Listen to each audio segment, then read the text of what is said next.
combien important. Je vous parlais donc de ces différentes caisses qui vont davantage meubler ce musée national avec ce type de masque qui nous détermine en fait, qui représente l'histoire de la République démocratique du Congo, ce que nous sommes en tant que peuple. Tout ceci regorge plusieurs messages, plusieurs symboles pour renvoyer une certaine énergie à la jeunesse congolaise qui en a grandement besoin. Il faudrait être au contact avec ceci, mais il faut aussi, pour le directeur du musée national, vulgariser cette richesse qui se trouve ici au musée national pour que les élèves, les jeunes viennent au maximum visiter ces lieux, entrer en contact avec notre passé et notre histoire. Le président de la République continue cette visite avec Sa Majesté le Roi. Et le couple présidentiel et le couple royal visitera tous ces locaux avec toutes ces richesses qui retracent notre histoire. C'est bien sous la conduite du directeur du musée national. J'étais donc en train de vous expliquer qu'au musée des Tervuren, il y a près de 120 000 objets d'ethnographie qui meublent les rayons du musée des Tervuren. Il y a aussi près de 8000 objets de musique, mais il y a aussi plusieurs objets archéologiques qui ont été découverts sur le sol de la République démocratique du Congo, mais aussi dans des pays environnants de la République démocratique du Congo. Ici, au pays, il y a quelques éléments qui sont en train d'être visités par le couple présidentiel, comme vous êtes en train de le constater sur vos écrans. Je vous disais donc que le musée de Tervuren regorge beaucoup de notre histoire, beaucoup de notre culture, et ça fait une attraction importante pour tous ceux qui visitent la Belgique, qui visitent Bruxelles, dans la périphérie de la ville. Il se trouve donc ce musée qui est essentiellement composé des objets d'art venus de l'Afrique centrale et essentiellement de la République démocratique du Congo. Vous voyez donc ces photos qui nous met au contact direct avec notre passé, qui nous met en relation directe avec notre passé, notre histoire, nos ancêtres, ce qu'ils étaient, les éléments de beauté qu'ils utilisaient, comment ils pouvaient donc se faire prendre ces photos qui ont certainement des années, des siècles même, au musée. On peut donc les voir sans beaucoup de peine et sans beaucoup de difficultés. Le président de la République et son hôte continuent la visite dans ce musée national. En tout cas, je crois que c'est la première fois que beaucoup constatent que dans ce musée, il se trouve des infrastructures de cette qualité capables de recevoir et de conserver comme il se doit des objets d'une si grande importance, et cela prouve que les objets qui reviendront seront certainement protégés et seront gardés dans les très bonnes conditions. Ces photos, on en a besoin des années plus tard, des centaines d'années après. On peut donc voir à quoi ressemblaient les personnes, en tout cas les Congolais qui sont entrés en contact avec l'homme blanc. Voilà le 15e siècle, et la première photo à votre gauche, je crois qu'elle représente une photo des Azandais certainement, avec une tête un peu rallongée. Ça fait partie de la culture. Il y en a comme ça en République démocratique du Congo, des différentes cultures. J'ai parlé plutôt des Mangbetu, ce que nous avons vu tout à l'heure, cette photo-là avec une tête un peu rallongée. Voilà, donc le président de la République et son hôte continuent cette visite sous des explications, bien entendu, de ceux qui ont la responsabilité de gérer au quotidien ce musée national et les différents compartiments. La République démocratique du Congo est donc très riche, et immensément riche en termes de culture. Les Mangbetu dont j'ai parlé tout à l'heure sont de la province du Haut-Tuélé. Vous pouvez bien aller les voir aujourd'hui, ils sont encore là, tranquilles dans leur coin, et que leur histoire est en train de se raconter à travers le monde avec ce genre de photos qui se trouvent partout dans différents musées à travers le monde, mais aussi au Musée national de la République démocratique du Congo. Ces œuvres d'art se poursuivent. La visite se poursuit ici au Musée national et les autorités de la République démocratique du Congo et le Premier ministre qui est dans la suite du président de la République et mais beaucoup d'autres personnalités aussi qui accompagnent le couple royal et le couple présidentiel de la République démocratique du Congo constatent que les tissages en République démocratique du Congo, ce n'est pas une importation, c'est une culture. Et vous pouvez donc voir tous ces tapis faits à la main avec une telle dextérité et une telle maîtrise qui démontre donc que notre passé est plein de beaucoup de très bonnes choses que nous devrions nous pencher à apprendre et à découvrir Mami Mambwe. Merci beaucoup Edith Chala. Ya solo Edith Makamoto komona awa na musée national ya solo ezali penza bonkoko ya biso. Edith Chala na komona biloko biso biyike bitondi awa na musée national etalisi ete République démocratique ya Congo ezali ekolo oyo etonda nkita. Bako bakango pambate parce pambate ezali komona na omiso mabato. Roi Philippe elongo na Félix Antoine Tshisekedi Tshilombo na balongani na bango bazali kotambola kozwa ndimbola ya eloko yoko feza kalongola na uti komona ekeko oyo balakisi mwana azali moto molai surtout kaka tozali kofinga moto molai dikoshi kasi ezali ntoki ekolo ya biso Edith Chala namoni mwana azali moto mongwetu nzoka ezalaka kala na biloko oyo bazali kosala ete mwana botami azala moto mongwetu nonso mwana ezali se na lolenge ya bonkoko ya biso Edith Chala na banzi ekozala malamu komemaka bana ba biso bayaka awa na musée national mpona koya komona nini oyo bonkoko ya ekolo Congo démocratique ezali na yango pene na ba œuvre d'art koto yoko na kama mibaye na mine ezali kati na musée national wana ezali penza kotalisa bonkoko ya biso tozali komona ekeko ya basuku ekeko ya bapende tozali komona pe oyo bazala kobenga te lindanda ya banende peza kalongola awa na musée national biloko bitondi meke na bandi roi Philippe tanga azali kotambola azali komona azali kokamwa pe bate biloko biye ezali penza komono no kati na République démocratique ya Congo ezali biloko ya pamba te kasi ezali biloko ezali kotalisa ndenge bonkoko ya biso ezalaki ndenge ntoki mpe ezaleli ya bonkoko ezalaki awa kati ekolo ya biso ozali komona onzela ya bilili ozali komansoma azali se kotalisa bonkoko ya biso totali epai esusu bakotalisa bandeko ya biso balokele zozali komona bango bazalaki na nzoloko na elongi soki otali nzoloko oyo okesenisi ete oyo azali lokele otali nzoloko mosusu ya bandeko ya biso bateke bango mpe soki otali elongi ya bango bakoma wana ezali mpe kotalisa bonkoko ete oyo bazali bandeko ya biso bapende tozalaka komona kalakala feza kalongola na bandi eleko na biso tobotamaka nano te kasi na nzela ya ntoki mpe ezali ya bonkoko tomonaka ete lokele soki ebeti na mboka ngwa wana ezali kotalisa ete likambo songolo to mpe pakala ezali kati na mboka oyo ezalaka kobeta pamba te monsomana ezali se kotalisa bonkoko ya biso ndenge bokomona nzela ya bilili bikeko oyo bokomona ezali pamba te ekeko yoko na yoko ezali na ndingisa na yango ekeko yoko na yoko ezali kotalisa bonkoko ya biso ekoko yoko na yoko ezali kotalisa ekolo moko ya République démocratique ya Congo ya solo bandeko ndenge bozali kolanda ezali penza esengo mingi komona ete ntoki ekolo ya biso bonkoko ekolo ya biso sika emononi polole lolenge ekolo Belgique yango endimi penza kozongisa manso oyo etali bonkoko bikeko ezala biloko biso oyo ekenda oyo ekolo ya bango ekozonga omabele ma ekolo Congo démocratique eloko tokoloba ya bino biloko bina ezwami na musée ya ekolo Belgique to bengi terre virene ezwami kuna na ngumba Bruxelles biloko biso bina ekozonga omabele ma République démocratique ya Congo kasi boye ba ete roi Philippe ye asengelaki koya awa na mobu koto ibale na tuku ibale eleko ekolo ya biso ekokisaki centenaire to pe ekolo ya biso ekokisaki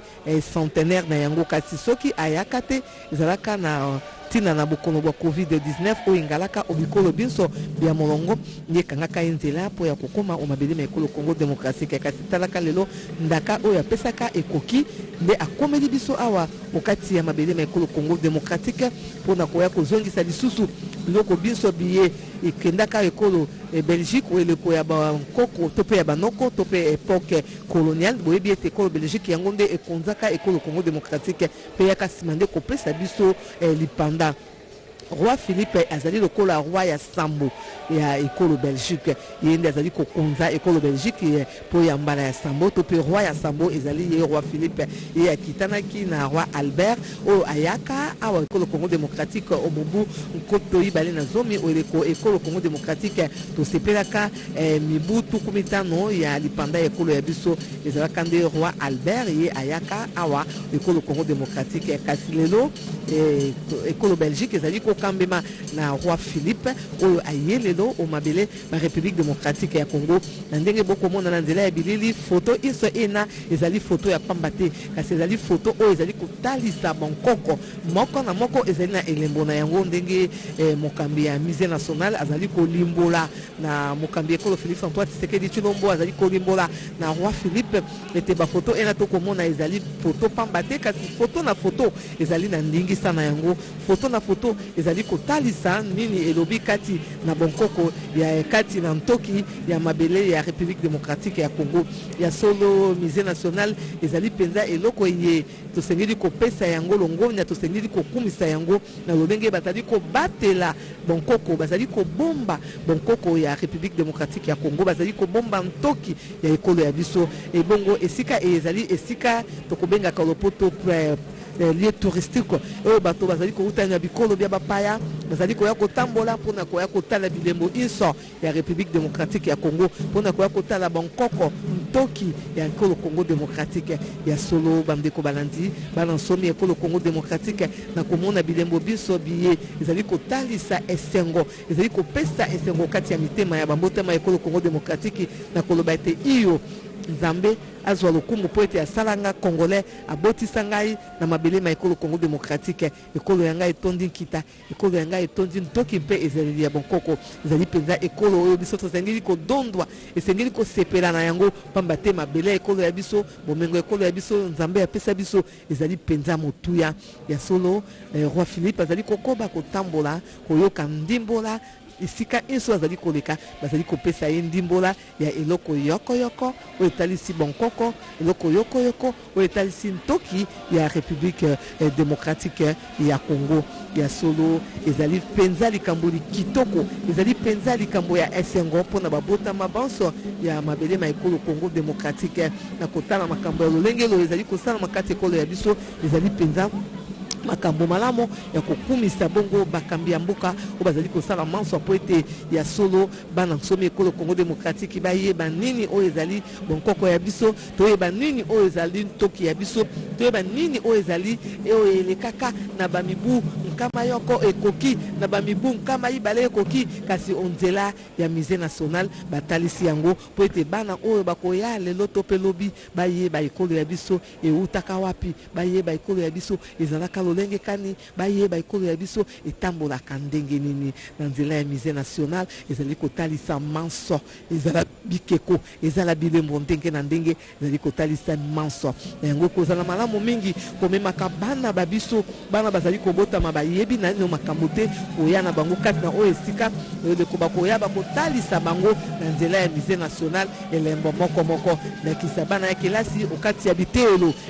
sengeli kozwa penza ezaleli etango inso oyaka na bana basala lokola visite guidée kati na musée national po ete bana pe bayeba ete ekolo ya biso ebandaka wapi bayeba nini oyo ezali kati ekolo ya biso bazwaka penza ndimbola kati na musée national na bilembo inso oyo bakomona kati na oyo esika ndenge bokomona se onzela ya bilili wana ezali makambo masala makakala eleki mbula nkoto yoko eleki mbula nkama ibale eleki mbula nkama isato po ete makambo mansomana ekoka bongo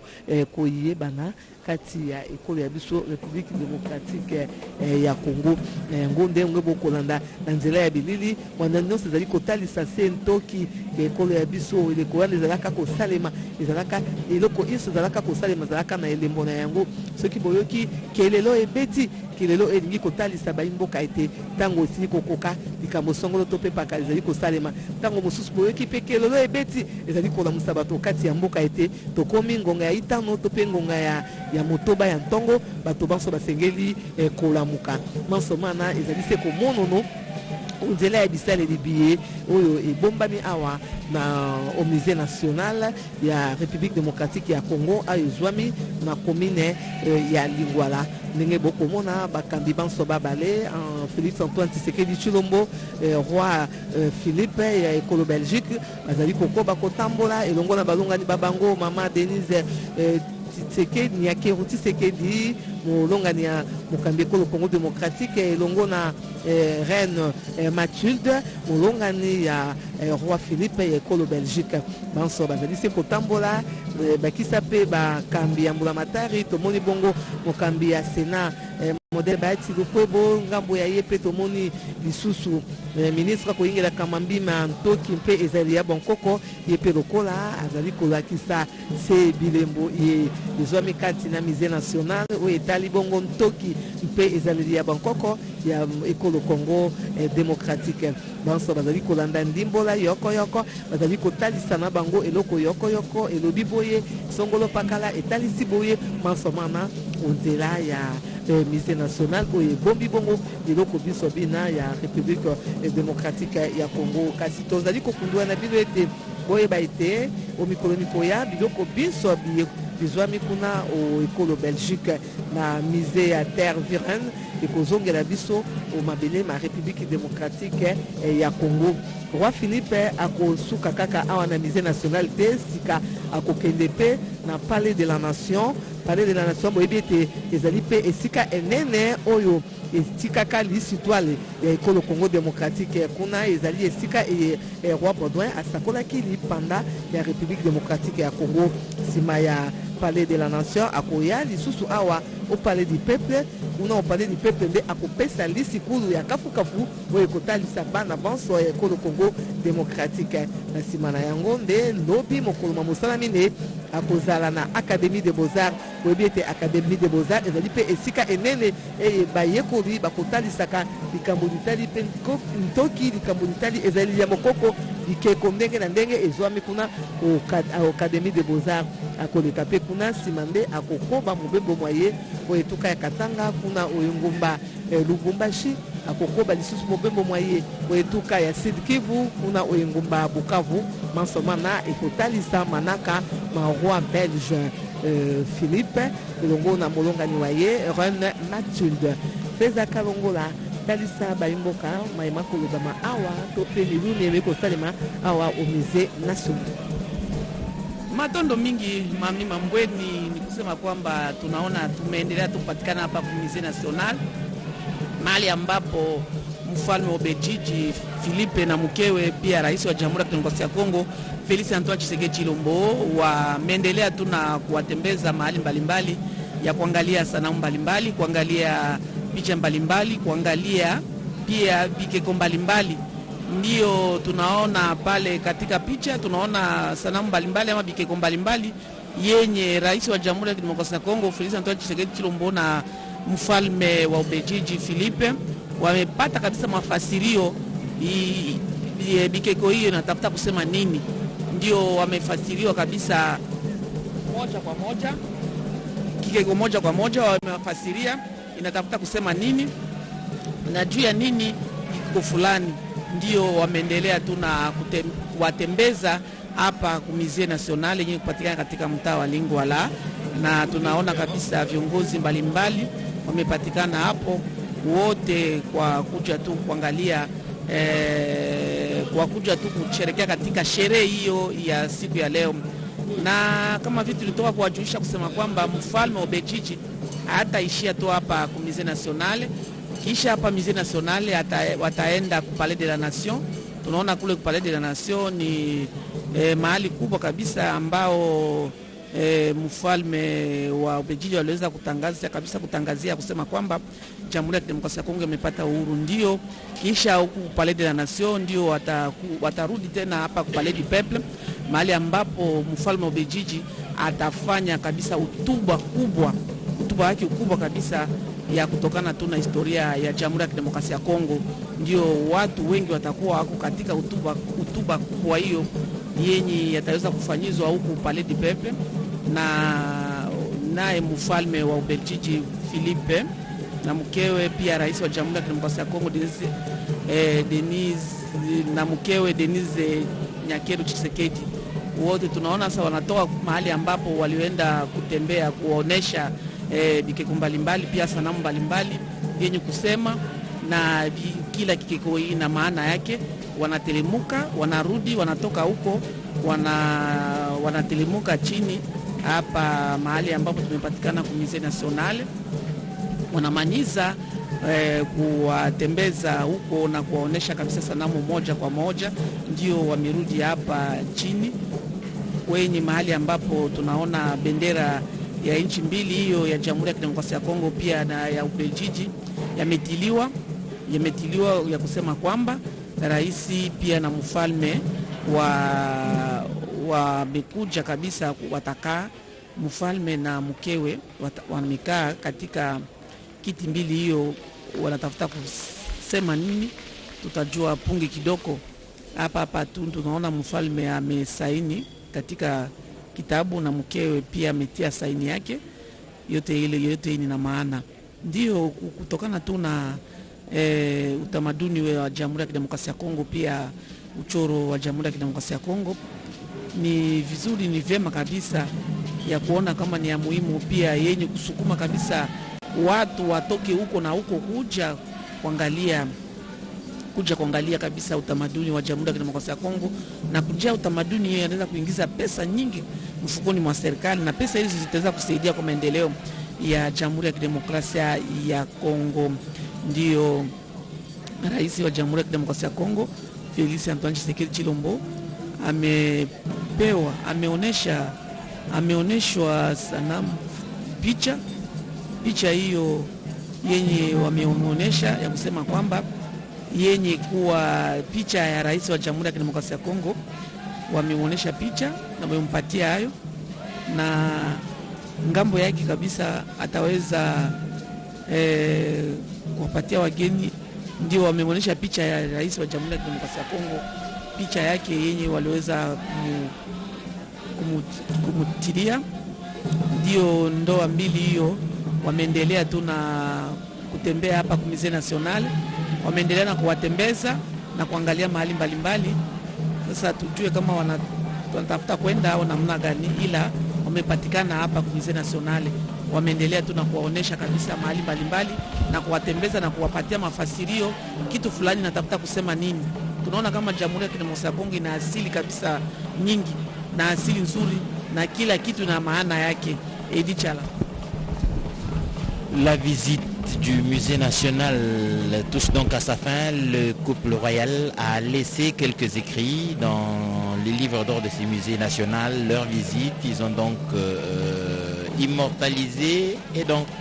laissé ces deux signatures dans ce document du Musée National. Ils ont visité cette infrastructure de la République démocratique du Congo. Ils y ont vu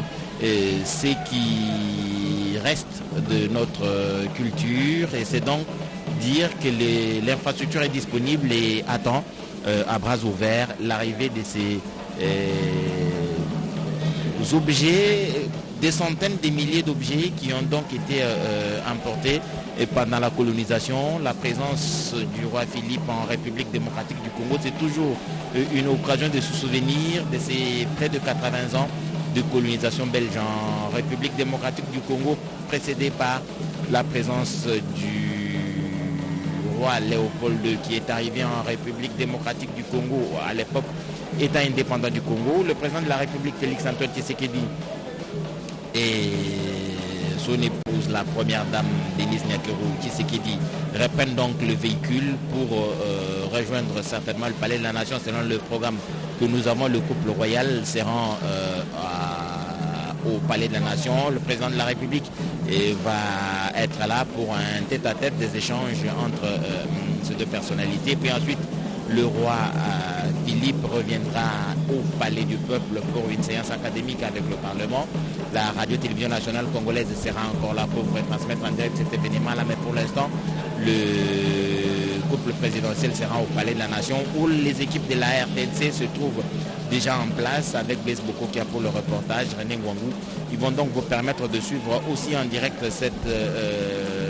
rencontre qui va avoir lieu entre le couple royal et le couple présidentiel. Des échanges certainement sur l'avenir des relations entre les deux États, République démocratique du Congo, Royaume de Belgique. J'étais en train de vous dire alors que le reportage s'est terminé, alors que le reportage ici au Musée national va se terminer d'un moment à l'autre. Vous rappelez quelques faits historiques qui nous ont mis ensemble avec le Royaume de Belgique et avec ce missionnaire anglais, Henri Morton Stanley, qui découvre ces immenses territoires de la République démocratique du Congo, qui en parle au roi de Belge. La conférence de Berlin est organisée, on se partage l'Afrique et ce grand espace qui est la République démocratique du Congo est laissé entre les mains du roi Léopold II. Puis ensuite, vous avez la Belgique qui arrive en 1908. Vous avez la Belgique qui arrive en 1908 pour la colonisation qui va jusqu'en 1960 après des combats acharnés entre fils de ce pays et le colonisateur. Mais finalement, les relations sont au beau fixe avec Félix. Antoine Tshisekedi Tshilombo, arrivé au pouvoir, a décidé de renouer les relations avec l'ancienne métropole, le colon belge, est donc revenu dans les très bonnes relations avec la République démocratique du Congo. Mais à présent, il faudrait quand même que vous le notiez, le roi Philippe est né le 15 avril 1960, il ne connaît rien de il n'a donc pas vécu la colonisation. Félix Tshisekedi non plus, c'est donc des hommes, des citoyens du monde complètement décomplexés. Et voilà, c'est donc terminé pour le musée national. Nous allons nous rendre au palais de la Nation où Blaise Bokokia nous attend pour nous faire vivre en direct cette rencontre qui va avoir lieu entre le président de la République, disons donc le couple présidentiel, et le couple royal belge qui est en visite de 6 jours en République démocratique du Congo.